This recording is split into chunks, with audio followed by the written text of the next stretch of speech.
प्यारे साथियों, भाइयों और बहनों, आज आपका हमारे इस आनंद के मार्ग में पुनः स्वागत है। मैंने पहले 4 वीडियोज़ बनाई हैं, उनमें बताया है कि भाई मेरा एक सिद्धांत है, बहुत ही सरल है और आपको अगर आप अपना लें तो इस कलयुग के जीवन में आपको आनंद पूर्वक रहने की युक्तियाँ देता है। लेकिन हमारी संस्कृति में विभिन्न संतों के, विभिन्न शास्त्रों के अध्ययन के बाद लोगों की खोपड़ी में उनको सुनने के बाद ये जच जाती है कि भाई मैंने बताया है कि भाई गुरु की कोई खास आवश्यकता नहीं है, गुरु स्वयं भगवान ही है और हम उनको अपना मान लें, यानी अपना माता पिता भाई बंधु सब तरह से रक्षा करने वाला, सुरक्षा देने वाला, यानी कि हम एक भगवान के आश्रित हो जाएं और संसार में हम एक नाटक की तरह अपना काम करते रहें। जैसे नाटक में पात्र काम करते हैं, हीरोज काम करते हैं और अपने यहाँ कोई आसक्ति न रखें। ये समझें कि भाई ये तो सब भगवान की आज्ञा से या भगवान की कृपा से हम यहाँ काम कर रहे हैं और भगवान ही है हमारी तो। और अपने जीवन में अगर कोई बुराई है तो उसको भगवान से ही प्रार्थना करके कि भाई मैं बीड़ी पीता हूँ, तम्बाकू खाता हूँ या शास्त्र विरुद्ध जो भी आचरण करता हूँ, लहसुन प्याज मांस मदिरा आदि का सेवन करता हूँ या कोई गलत काम करता हूँ, बुराई चुगली झूठ चोरी डकैती जो कुछ भी व्यसन है हमारे, उनको आप छोड़ने की कोशिश करें और जहाँ आपको कोई कमी दिखे तो भगवान से प्रार्थना करके उसे छोड़ने में सहयोग मांगें और वो काम हो जाएगा और आप धीरे धीरे आनंदित हो जाएंगे। लेकिन हमारी संस्कृति के हिसाब से लोग जब भागवत सुनते हैं या रामायण पढ़ते हैं या कुछ करते हैं तो उनको ऐसा लगता है कि भाई गुरु होना चाहिए, बिना गुरु के मुक्ति नहीं होती है। ऐसी भ्रांति हमारी खोपड़ी में बैठ रही है। तो इसके लिए आज मैं विचार करूँगा। देखो, आज वास्तव में ऐसा कलयुग आ गया है, ऐसा बुरा युग आ गया है जिसमें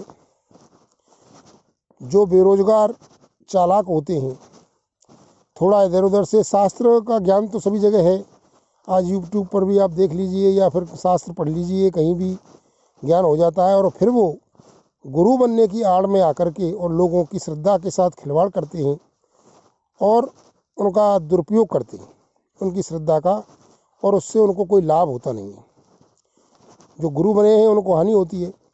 इसलिए अगर आपके मन में ये जच रही है कि भाई बिना गुरु के कुछ नहीं होगा, तो मैं आपसे एक प्रार्थना करूँगा कि भाई शास्त्र कहते हैं कि भाई जीवित आदमी गुरु होना चाहिए। तो चलो, लेकिन किसी को भी बनाया जा सकता है, लेकिन आपके मन में जच जाए तो आप जानते हैं हमारे शास्त्रों के हिसाब से हमारे हनुमान जी जीवित हैं और आपसे मैं निवेदन करूंगा कि अगर आपको गुरु की ही चाह है तो आप हनुमान जी को गुरु बना लीजिए और मंगलवार का व्रत रहिए। मंगलवार के व्रत की विधि हमारे भारत में प्रचलित है, जैसी भी आपके एरिया में प्रचलित हो उस तरह से व्रत रहिए। हनुमान चालीसा का पाठ जा करके मंदिर में कीजिए, हनुमान जी की मूर्ति के सामने।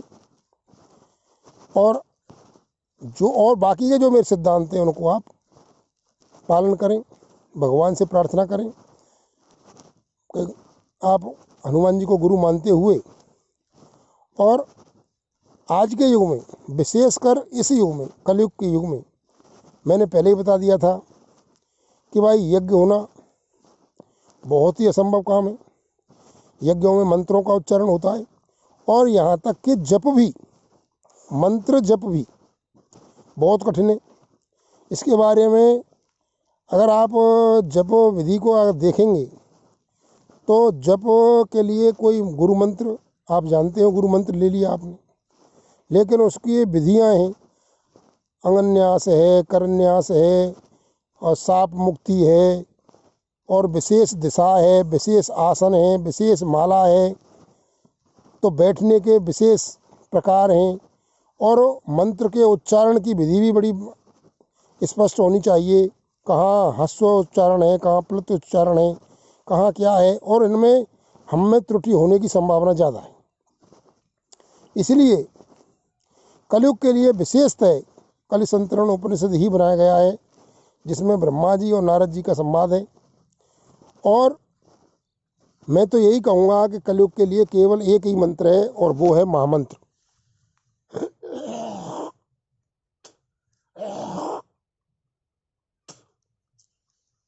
महामंत्र वही है, हरे राम राम राम हरे हरे, हरे कृष्ण कृष्ण कृष्ण हरे हरे। मैं ये चाहता हूँ कि आप सबका कलयुग में अगर आपको आगे बढ़ना है तो एक इसी मंत्र का पालन करें। इसी को, ये मंत्र नहीं है, ये नाम है। इसकी विधि के बारे में नारद जी ने पूछा है कि इसकी क्या विधि है, तो ब्रह्मा जी ने बताया नहीं, कोई विधि नहीं।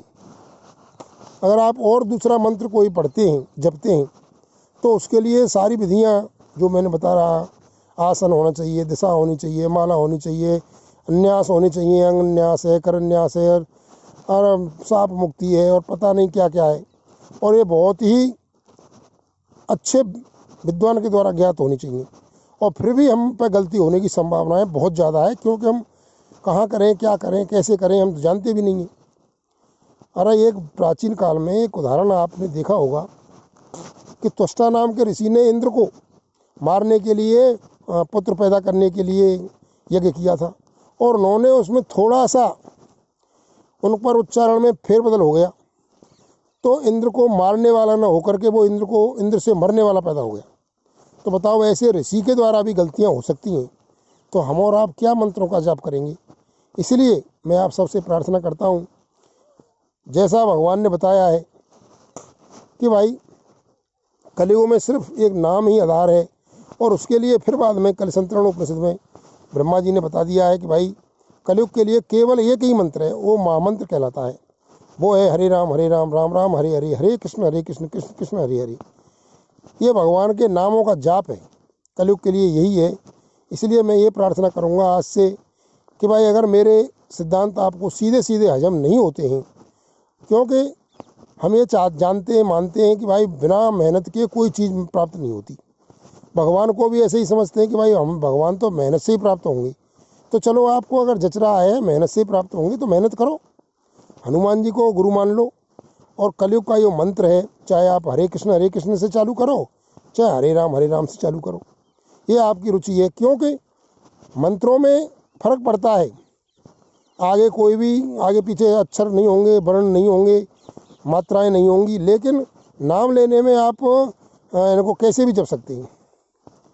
नाम के लिए कोई विधि नहीं है, आप आगे पीछे भी जप सकते हैं।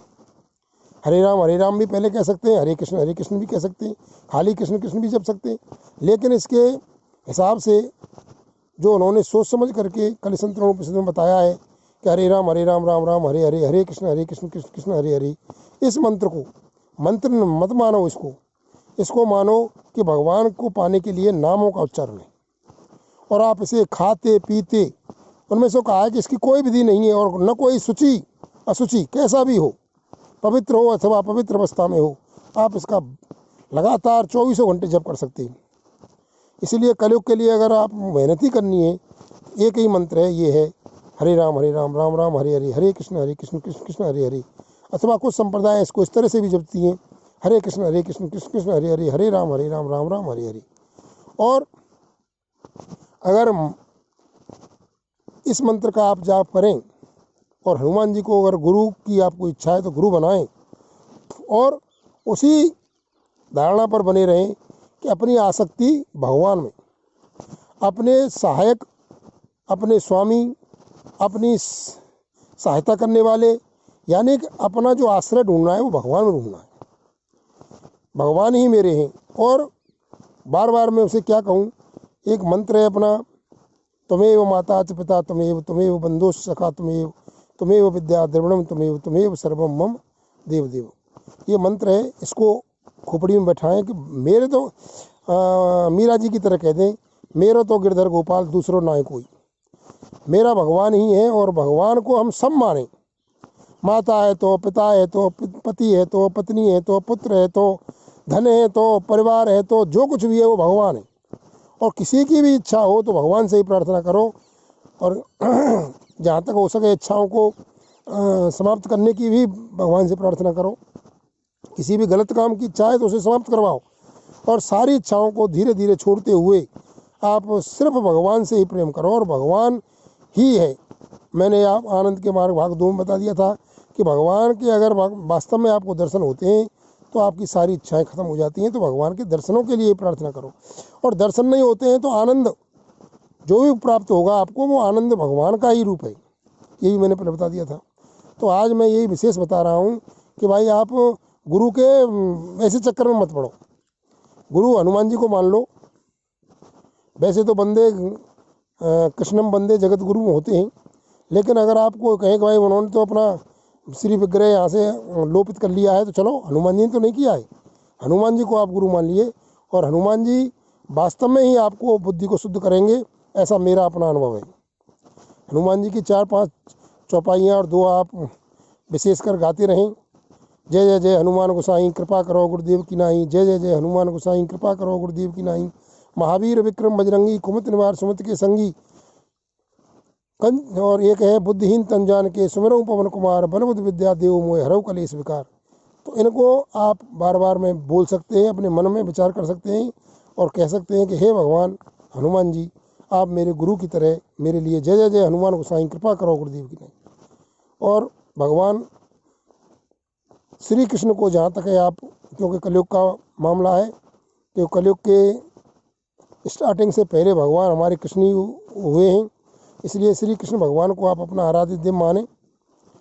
वैसे आपकी मर्जी है, किसी को भी माने, लेकिन जब मंत्र हमें ये निश्चित करना है कि कलि संतरण उपनिषद के हिसाब से कि यही मंत्र है, हरे राम हरे कृष्ण, तो हमें चाहता हूँ कि भगवान श्री कृष्ण को आप अपना इष्ट माने, हनुमान जी को अपना गुरु माने, और भगवान चाहे किसी भी रूप में हो, एक ही है ऐसा माने। क्योंकि संसार में बहुत सारी सिद्धांत व्याप्त हैं, प्रचलित हैं। सांख्य योग है, मीमांसा है, बहुत हैं। योग सूत्र में पतंजलि वाला है, सबके अलग अलग सिद्धांत हैं। लेकिन अगर आप वास्तव में विचार करें तो एक सिद्धांत हमें जचता है कि ईश्वर माया जीव सब अजर अमर और अनाद 3 सृष्टि के मूल हैं, दूर करो सब व्याध। संसार में एक भगवान है और एक उसकी माया है, और अनेकों जीव हैं। यानी ईश्वर माया जीव सब जीव, यानी अनंत जीव हैं। ये 3 चीज़ें हैं। तो हम अपने आप को जीव माने, और हम आत्मा हैं, भगवान के अंश हैं। भगवान हमारे पैदा करने वाले हैं, और माया हमारे लिए उन्होंने बनाई है। अगर हम भगवान की आज्ञा का पालन करेंगे तो माया हमें सुख देगी, और भगवान के विपरीत चलेंगे तो माया हमें दुख देगी, क्योंकि माया भी भगवान की बनाई हुई है। इनमें सबसे सुपर भगवान है, और हम दोनों उनके अधीन हैं। इसलिए इस सिद्धांत को मानते हुए भगवान के स्वरूप को, भगवान के साकार स्वरूप को, एक ही बात है, साकार भी रह सकते हैं भगवान, निराकार भी रह सकते हैं। जैसे अग्नि है, काष्ठ में है तो निराकार रूप में भी है, और आप उसको अगर प्रज्वलित करें, माचिस को देख लीजिए आप, माचिस में अग्नि आपको दिखाई नहीं दे रही है, लेकिन आप उसको रगड़ेंगे तो अग्नि प्रकट हो जाएगी। ऐसे ही भगवान निराकार रूप में सभी जगह हैं, लेकिन आप विशेष विधि से आप उनको प्रार्थना करते हो, या फिर कोई उनसे अनुरोध करते हो, या फिर कोई उनकी दर्शन की आशा करते हो, तो वो प्रकट भी हो जाते हैं। जैसे माचिस में से अग्नि पैदा हो जाती है, प्रकट हो जाती है। तो साकार और निराकार एक ही बात है, लेकिन साकार रूप में अग्नि हमारे काम आती है, निराकार में नहीं आती। इसी तरह से साकार रूप में हमें भगवान को मानना है। भगवान सब एक ही है। तो भगवान श्री कृष्ण को हम अपना इष्ट माने, और भगवान हनुमान जी को अपना गुरु माने, और सिद्धांत तो वही रखें कि भाई संसार में मेरा कोई नहीं है, हमें भगवान से ही प्रार्थना करनी है। क्योंकि हमें संसार को देखते देखते जीवन में देख रहे हैं, कोई लाभ मिला नहीं है। इसको की व्याख्या मैं पहले ही बहुत कर चुका हूँ, पहले 1, 2, 3, 4, 5, 4 में।